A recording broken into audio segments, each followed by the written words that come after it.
the metropolis as a system of interconnectedness, an endless labyrinth of indirect relations, complex interdependencies, and compartmentalization. The origin of the word apartment is the Italian word appartamento. The root of this word is the concept of a part, separated, divided.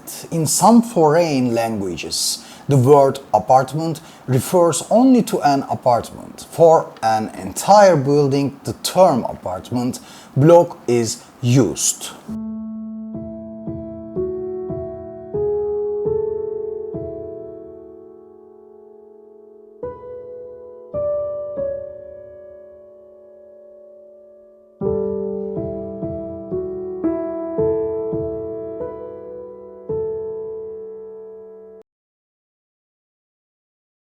Although it's not called an apartment, the history of the housing type in which more than one family lives together dates back to the ancient Roman period.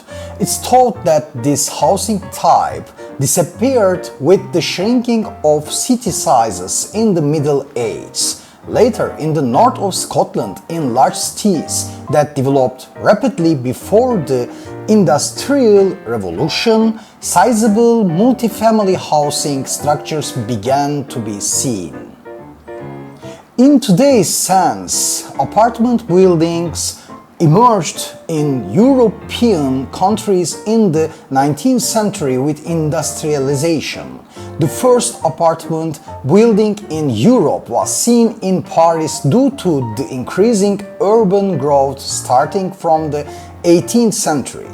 There was also a class difference then, with an apartment on the first or top floor occupied by the landlord. Cities such as Vienna, Berlin, Rome, Madrid and Moscow started to become apartment buildings. The first apartment buildings in Istanbul were built in the second half of the 19th century in the Pera and Galata districts of Beyoğlu by Greeks and Armenians, the natives of Istanbul.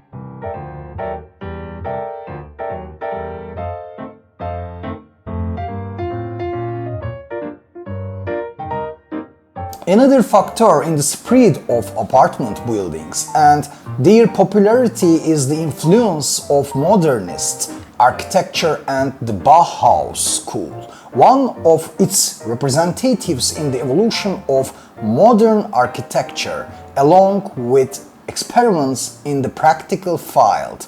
Motivations to meet space needs within the framework of conditions are essential.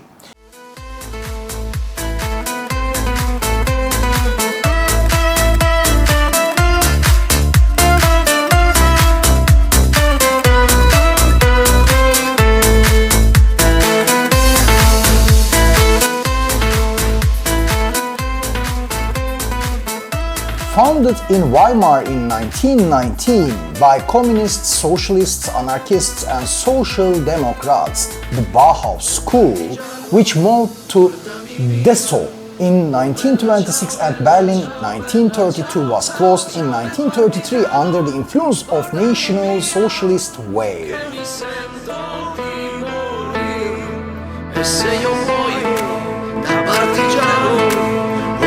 Ciao bella, ciao bella, ciao ciao ciao e se io muoio da partigiano.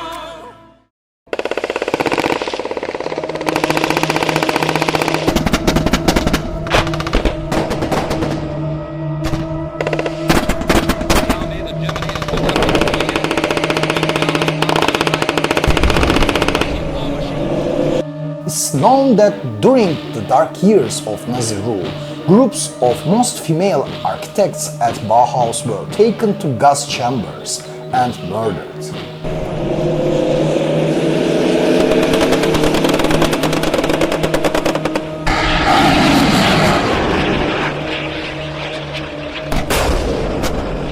Until its closure in 1933, under the influence of the National Socialist wave, the Bauhaus provided an environment for many students educators, artists, and architects to contribute to the aesthetic and production culture of the period within the framework of its educational program based on theory, practice, and experimentation in the fields of art, design, and architecture.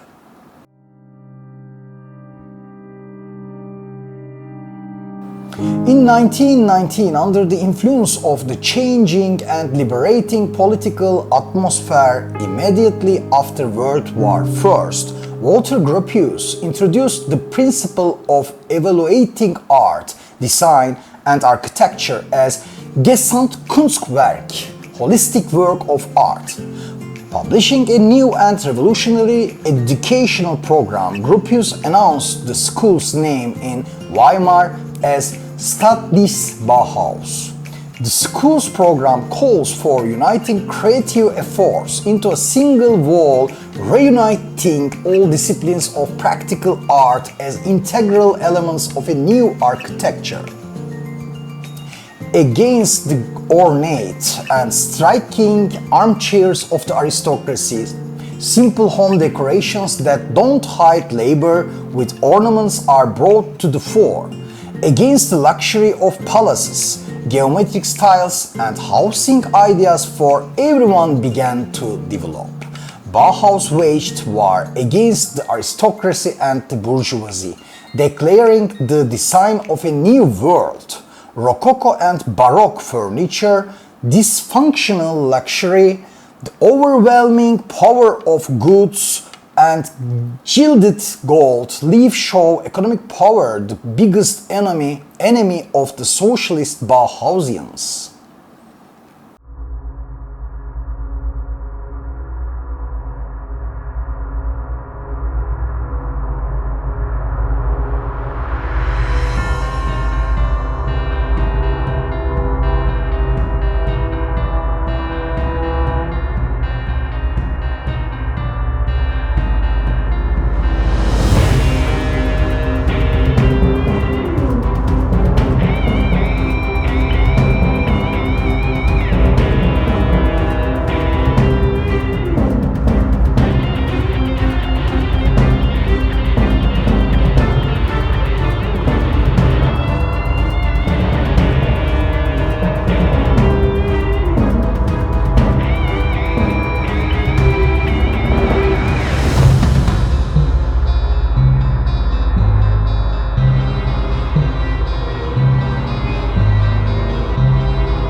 Particularly evident in architecture and furniture, was characterized by its rationality, functionality, simplicity, and egalitarian forms that could be mass-produced at a low cost akin to machines.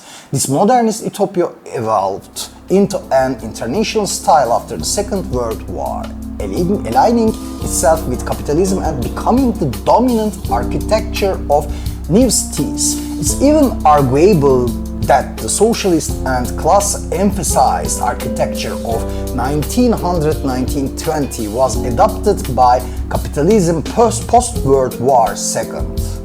The geometrically divided apartments we are familiar with today are a direct result of this class war. The once prominent motto of housing for all and equality has been overshadowed by the influence of capitalism, leading to a situation where the vast majority are homeless or living in rented accommodation. Under the current capitalist system, the fundamental human right to own a home is a privilege reserved for a minority of wealthy individuals. Thank you for watching. Goodbye.